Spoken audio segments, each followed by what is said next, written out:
আমরা ছিলাম আপনাদের সাথে, আমরা আছি, আমরা পাশাপাশি থেকে লড়াই করব, দুর্নীতি করার সাহস না পায়, সুযোগ না পায়। আমরা ডেকে নেব আমাদের মধ্যে উপস্থিত হয়েছেন মুক্তি গোস্বামী, অভিনেত্রী এবং সামাজিক এবং মানবিক অধিকার কর্মী। নমস্কার, আমি অনেকের পক্ষ থেকে এখানে উপস্থিত হয়েছি।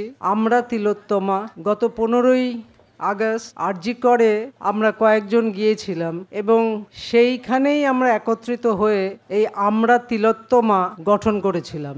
গত 1 সেপ্টেম্বর এই 15 দিনের মধ্যেই আমরা একটা মহা মিছিলের আয়োজন করেছিলাম। বহু মানুষের সমর্থন পেয়েছি, বহু মানুষ মিছিলে পা মিলিয়েছেন, বহু মানুষ আমাদের স্লোগানে কণ্ঠ দিয়েছেন।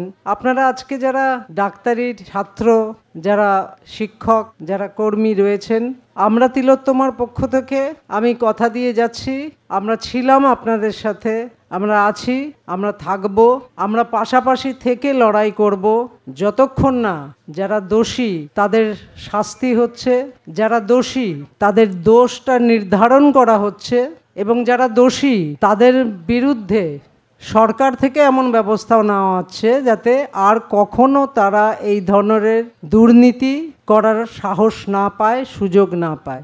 নমস্কার। বাংলা হান্টের আরো খবর দেখতে নজর রাখুন। বাংলা খবর মানেই বাংলা হান্ট।